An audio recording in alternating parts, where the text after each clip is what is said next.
Have you ever felt, just completely swamped by all the advice out there on how to succeed at work? Oh, absolutely. One day it's work smarter, then it's grit, then you've got to lean in, maybe while power posing.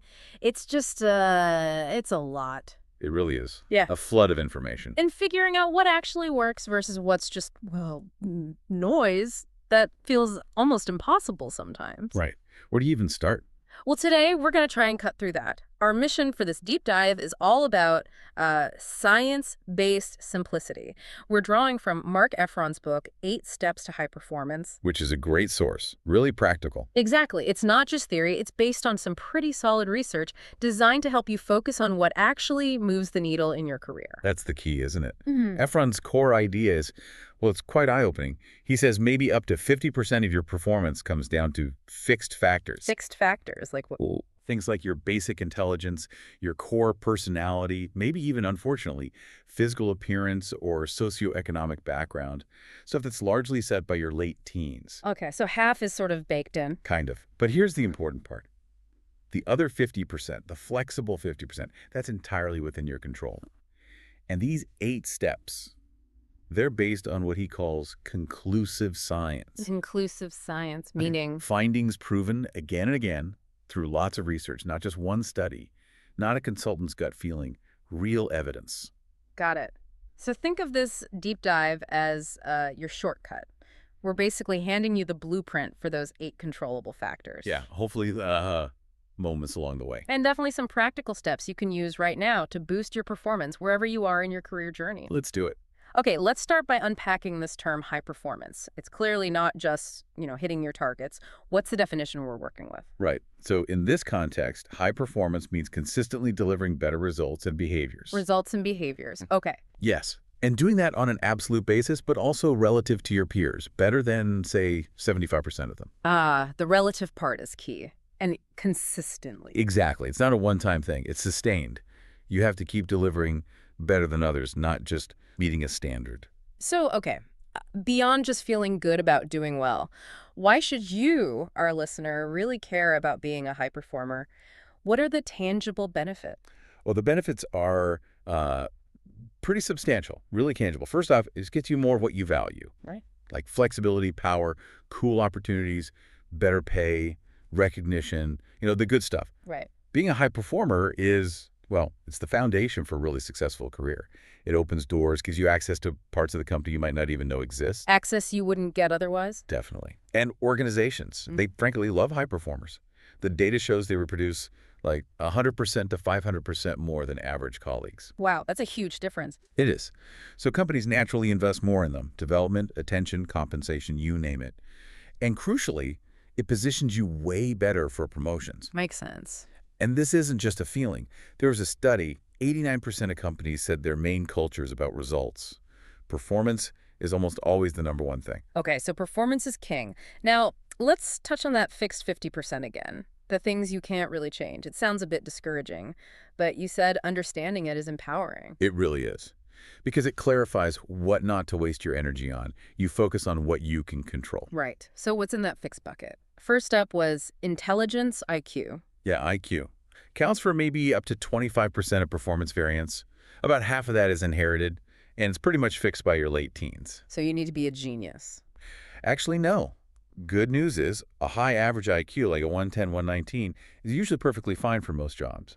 And here's a fun fact from the research. Yeah. Too high an IQ can sometimes make you a less effective manager.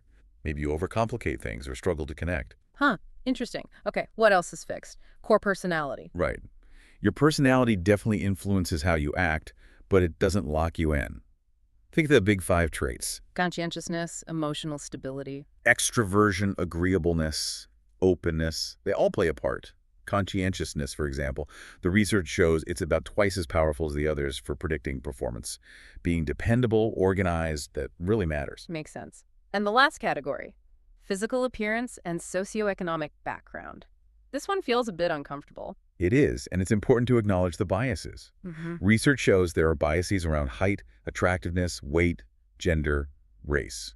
It's unfair, but it exists. But it's not destiny, right? Absolutely not. These factors exist. They can give advantages or disadvantages, but they don't perfectly predict success. You mentioned Gandhi, 5'4", Bono, 5'7". They weren't defined by those things. Good examples. So the fixed factors are real, but they aren't the whole story. Not even close. They account for, at most, 50% of performance. The critical takeaway is you control the other 50%. So what this really means for you listening is you have immense power here. You can shape your performance. You're not just stuck with the hand you were dealt. Exactly. You have a massive amount of control over your success. That feels empowering. Okay, with that in mind, let's dive into the first two steps in that flexible 50%.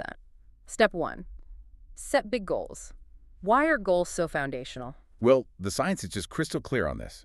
Specific goals improve performance, period. They create focus, they motivate. More than just trying your best. Way more. If you have a high specific goal, you'll almost always outperform someone just aiming to do well. And crucially, bigger goals lead to bigger results. We're talking maybe 20–40% improvement potential. Bigger goals, bigger results. And here's something that trips people up. Yeah. Fewer goals actually lead to higher achievement. Wait, fewer? Really? Yeah, focusing on doing, say, 3 things extremely well is far, far better than juggling 6 or 12 and doing them okay-ish. Less is more for focus.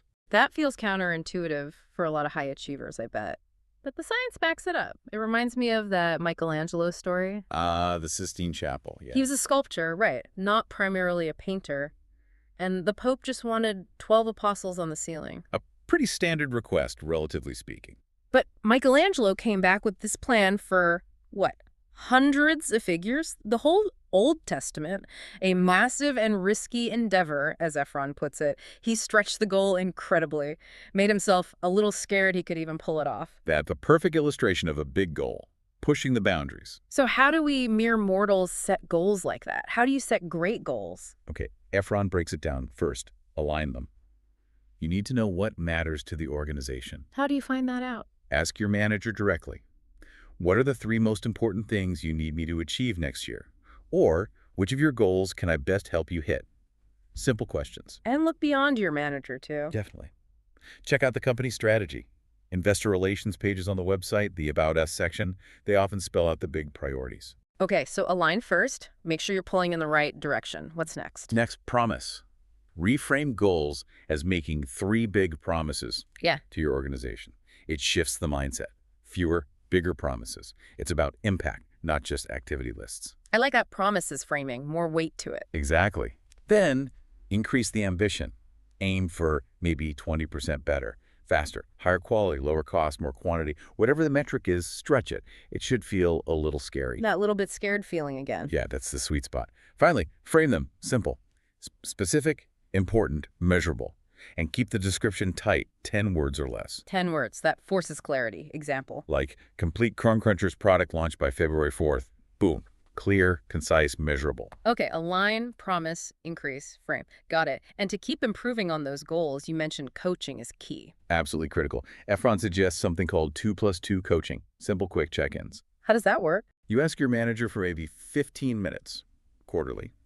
Focus on just 2 comments about your progress on your promises, and then 2 feed-forward comments. Feed forward. What's that? It's future-focused advice. Yeah. Instead of saying, your presentation last week was too long, which can make people defensive. Yeah, nobody likes hearing that. Right. Easy. For next week's meeting, try to get the key facts up front and aim to finish within 10 minutes. See the difference? It's about future action. Much more constructive. Ah, forward-looking advice. That makes a lot of sense. Okay, so step 1 is setting those big, aligned, scary goals. Then comes step 2. Behave to perform.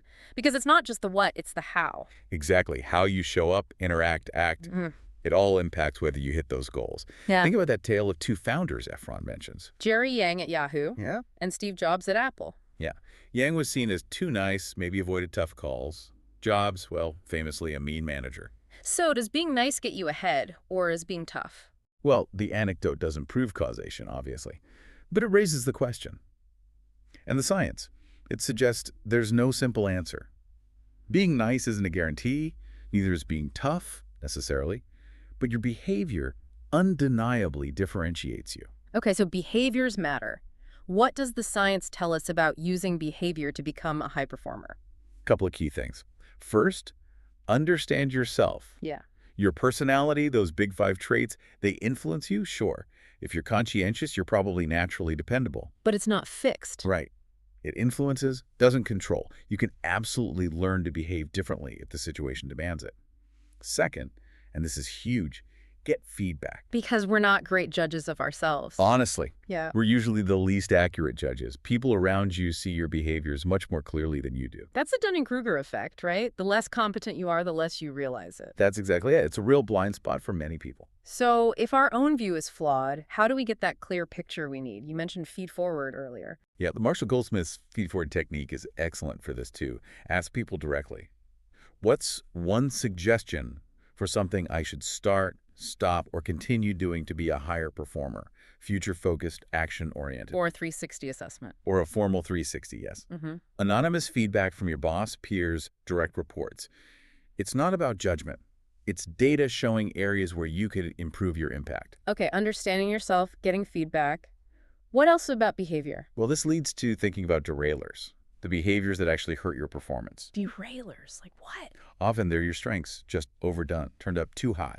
Like a leader who's really tenacious becoming just plain overbearing. Ah, a strength becoming a weakness. Exactly. Effron lists 11 common ones, like being too skeptical, too diligent, too bold. The key is recognizing your potential derailers and managing them, and especially when you're stressed. Makes sense. And finally, consciously choose the right behaviors.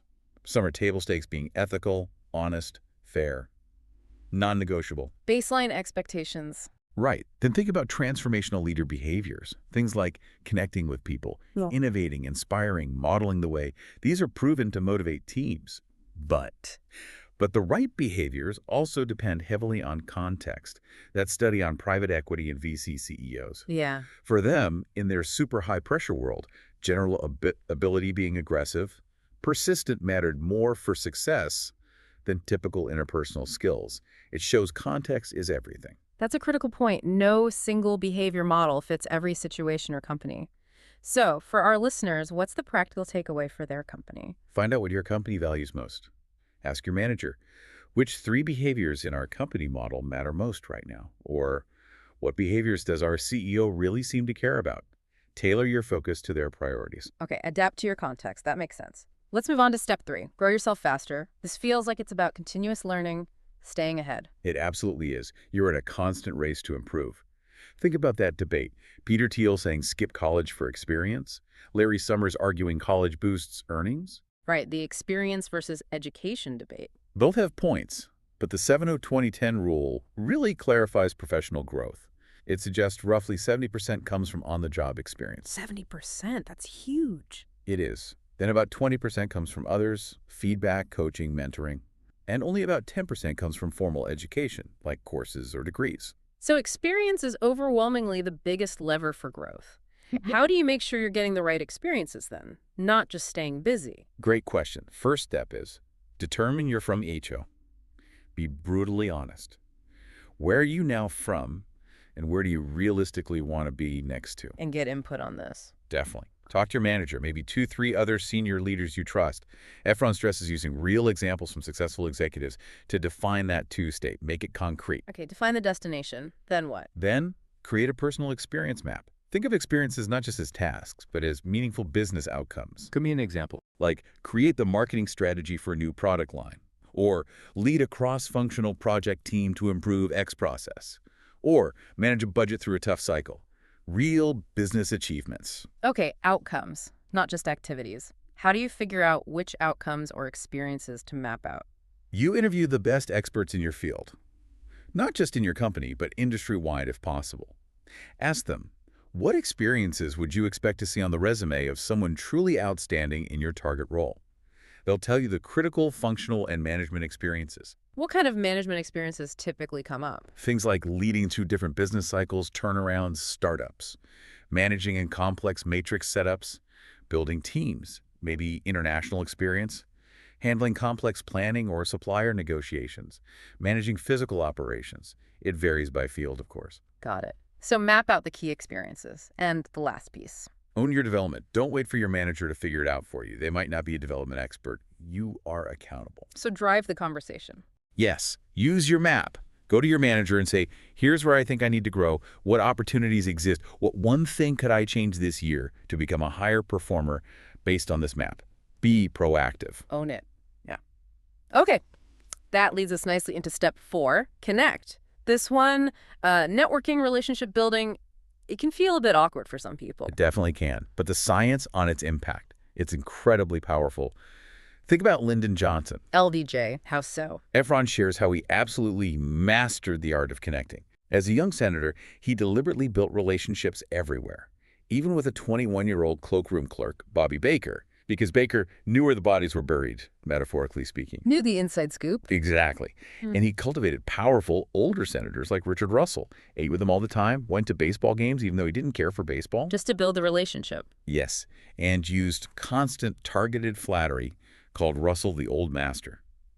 Johnson understood that relationships were currency. They helped him achieve his political goals. Wow. So connecting really gives you power. What are the specific benefits the research points to? It's quite striking. First, ingratiation, deliberately building favor. It actually works. It's amazingly effective, according to the research. Effective how? Leads to better performance reviews, more success in interviews, stronger relationships with peers. It can even, and this is wild, supplement weak performance in the eyes of a manager. Really? Wow. Yeah. And for career advancement, your relationship with your manager hugely impacts promotion chances.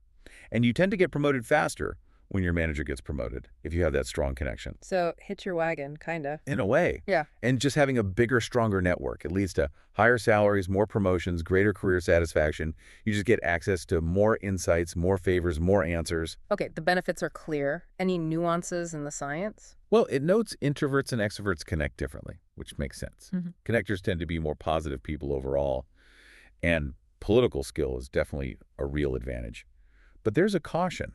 Peers can spot obvious, clumsy ingratiation a mile off, and they might penalize you for it. It needs some finesse. Authenticity still matters. Right, it can't feel totally fake. So for our listeners, how do you build these connections effectively, authentically? Let's break it down, starting with your manager. Okay, with your manager. Number 1, perform well. That's foundational. Number 2, actively help them deliver their priorities. Ask them, what's top of your agenda right now? How can I help? Show you're focused on their success. Exactly. Flatter them, but genuinely. Find things you truly admire and offer personal connection. Ask about their hobbies, families, show interest beyond work. And there's a note specifically for women. Yes, the research Effron cites suggests men tend to use these impression management tactics more often. The advice is that women should consciously consider using them too, as they are proven pathways to advancement. It's about playing the game as it's currently played. Okay, what about with your peers? Know them well. Schedule regular calls or lunches, maybe quarterly. Importantly, connect more with your high-performing peers. They have more influence, including on your boss. Interesting. Focus on the high performers. And practice reciprocity. Say yes when they ask for reasonable help.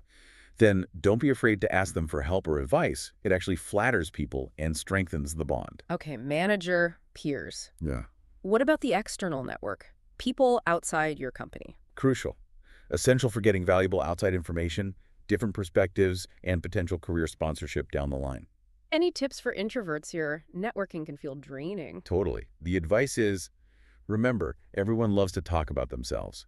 Have 5 good, open-ended questions memorized to keep conversations going. Make it easy for others to meet them conveniently. And remember the spotlight effect. What's that? People notice you and your perceived awkwardness way less than you think they do. You're not under a microscope. Good reminder. Also, have a purpose for networking. Be strategic. Seek out influential, high-ranking contacts who can genuinely help you or offer unique insights.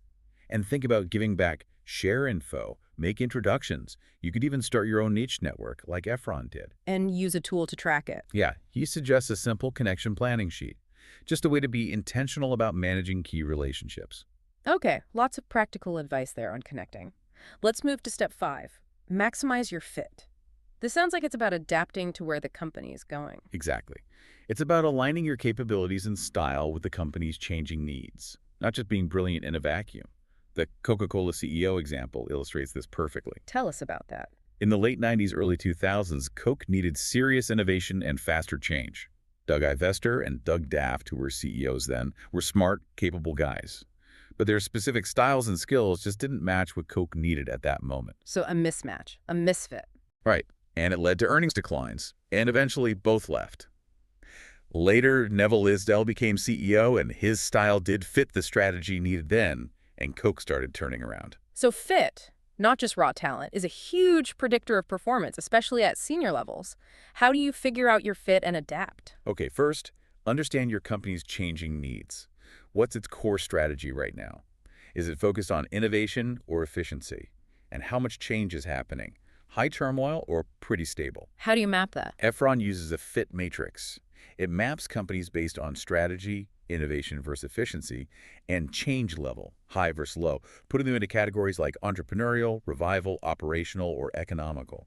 Figure out where your company sits now and where it seems to be heading. Okay, understand the company's position. Then, understand where you naturally fit. There are self-assessments you can use to see what kind of work environment aligns best with your natural preferences. Map yourself onto that same fit matrix. Find your natural zone. Exactly. Finally, manage your fit. See the gap between your natural fit and where the company needs people to be in, say, the next 3 to 5 years. And then close that gap. Precisely. Develop strategies to build the skills or adapt the behaviors needed for where the company is going. If it's becoming more entrepreneurial, you need to demonstrate more creativity, more risk-taking. If it's economical, focus on efficiency, process discipline, and then talk to your manager about your analysis and your plan. Show you're thinking strategically about your fit. Proactively managing your fit. Okay. This leads perfectly into step 6, fake it, which again sounds maybe a little controversial. It does, but it's not about being dishonest or inauthentic in a negative way. Think about Adrian Brody preparing for The Pianist. The actor, what did he do? He went to extremes, lost a huge amount of weight, totally isolated himself, practiced piano for hours every single day. He essentially temporarily became someone fundamentally different to nail that role, and he won an Oscar for it. Okay, so extreme dedication to embodying something that wasn't his normal self. Exactly. He adopted behaviors for a higher purpose. Yeah. That's the idea here. You can learn to fake behaviors, or maybe better put, practice behaviors that don't come naturally if they're needed for success. So it's about strategic adaptability, managing impressions. Precisely. It's managing impressions or practicing behaviors. If you learn to demonstrate a new positive behavior, people don't see you as fake. They see you as adaptable, as growing, as effective. It's about consciously choosing and displaying the few most powerful behaviors needed for a situation. Okay, reframing it as practicing necessary behaviors makes sense. When does the science say this is most critical? When do you really need to fake it or adapt your behavior? Effron highlights 3 key scenarios. First, you need to emerge as a leader. Like when you're new or early career. Exactly. New role, new company, starting out. You have to get noticed. Because let's be honest, good work doesn't get noticed on its own. Sad but often true. So how do you emerge? You need to promote your ideas. Develop a point of view, back it with facts, and speak up confidently. Don't let yourself be spoken over, which, the research notes, is a particular risk for women. Okay, promote ideas. What else? Make friends, or at least contacts. Be visible. Go to the company events, have coffee or lunch with people, chat in the hallways. It's classic extroverted behavior, yes, but it builds connections. And it includes managing up. Making your boss like you, getting good assignments. Yes, doing great work for them, seeking high-profile projects. It is essentially playing politics, but it's often necessary to emerge. And finally, show ambition. Don't be passive. Actively ask for promotions, for resources, for opportunities.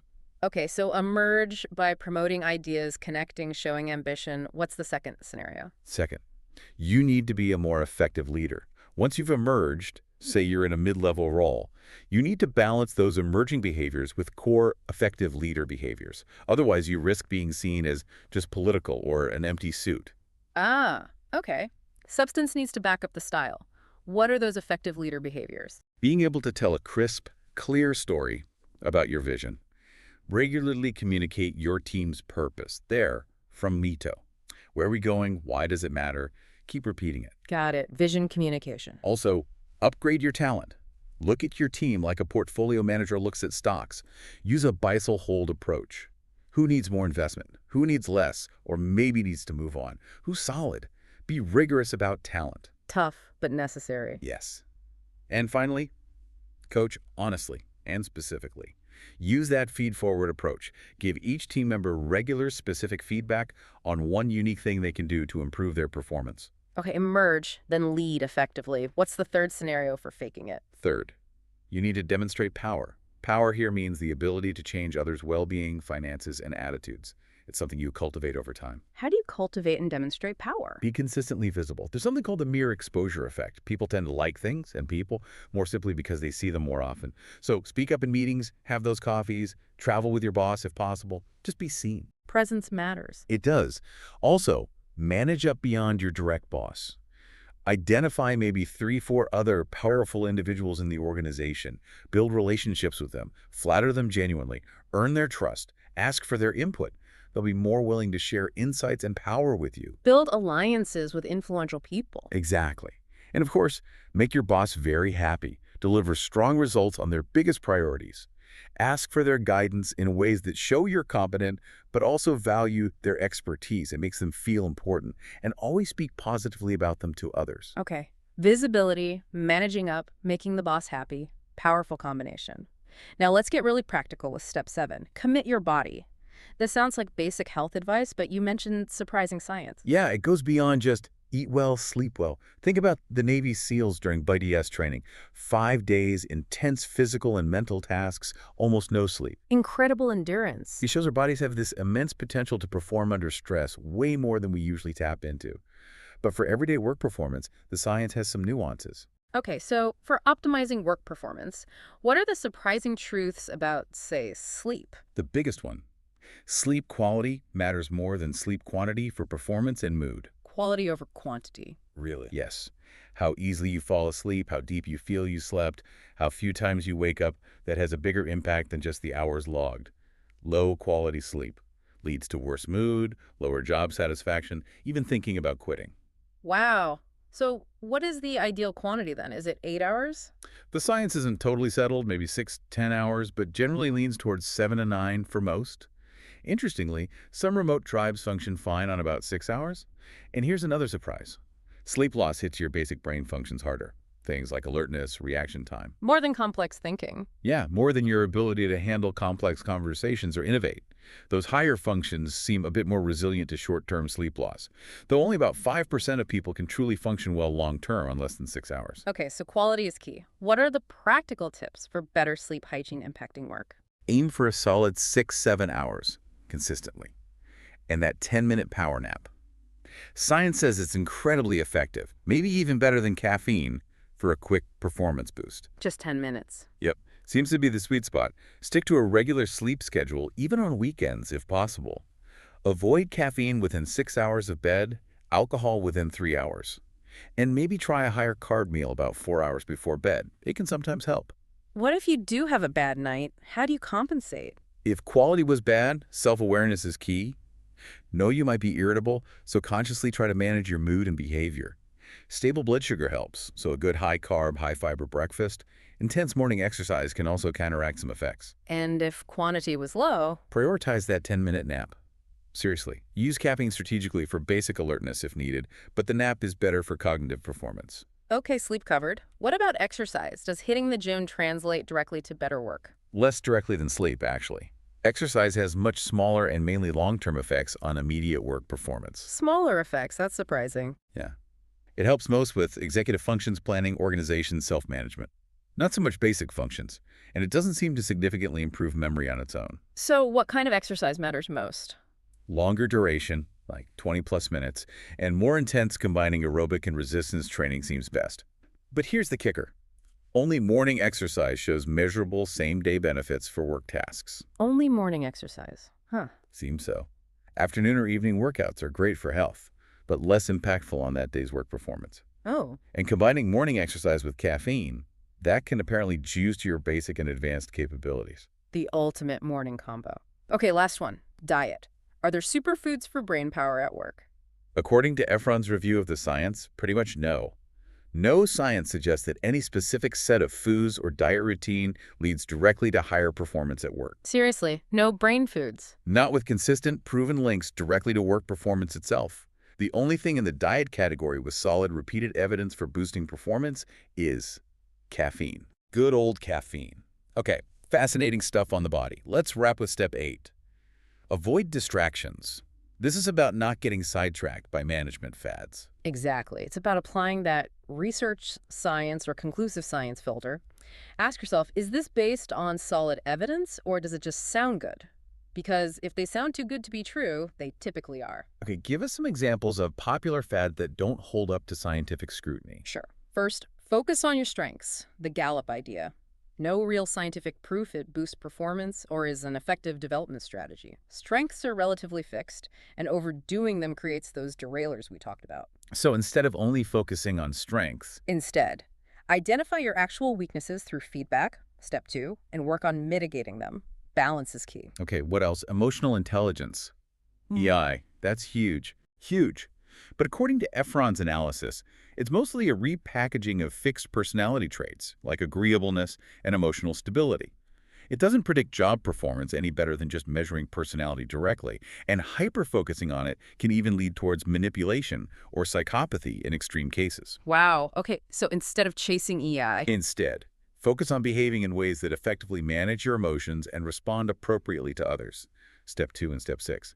It's about behavior, not some abstract intelligence. got it. What about Malcolm Gladwell's 10,000 hours? Great concept, but practice only accounts for maybe a third of the variance in performance. Natural talent plays a huge role too. So practice isn't everything. Nope. Instead, recognize it's usually natural talent plus deliberate practice that creates truly great results. Okay. Grit. Angela Duckworth's concept. Very popular, but the research suggests grit is almost entirely just the big 5 personality trait of conscientiousness. It's persistence, diligence. So it's not really a separate thing you can just develop. Largely not, it seems. Instead, set those big, challenging goals. Step 1. That's how you push your boundaries and build resilience, which looks like grit. Makes sense.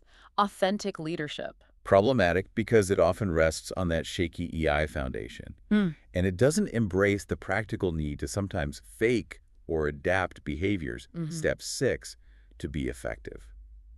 Being authentically ineffective isn't helpful. Right. Leadership is about effectiveness. Instead, Yeah. understand what your team and the situation need from you and adapt your behavior accordingly, even if it's not your most natural self in that moment. Okay. Growth mindset.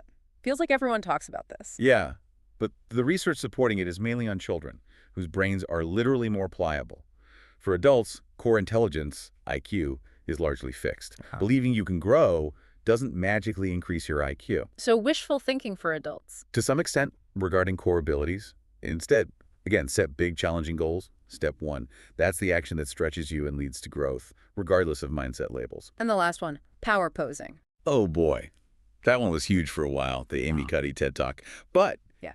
it's been thoroughly debunked, Yeah. failed to replicate in multiple studies. It's 100% untrue. So standing like Wonder Woman doesn't actually do anything. Nope. Instead, just don't worry about it. How you stand before a meeting has no bearing on your performance. Focus on the real steps. Wow. Okay, that's a helpful debunking of common distractions. So we've covered these 8 science-backed steps: setting big goals, behaving effectively, growing faster, connecting, maximizing fit, faking it when needed, committing your body, and avoiding distractions. That brings us to our final thought. Yeah. In this world of constant change, evolving demands, which of these 8 steps will you, listening now, prioritize to ensure your continued adaptability and push your performance closer to its potential maximum? Where's your biggest leverage point right now? It's a great question to reflect on. Because remember, while some factors are fixed, you ultimately control where you finish. The tools, the insights from the science, Yeah. they're right here. Now it's about applying them. Well said. The science and the steps are in your hands. Thank you for joining us on this deep dive.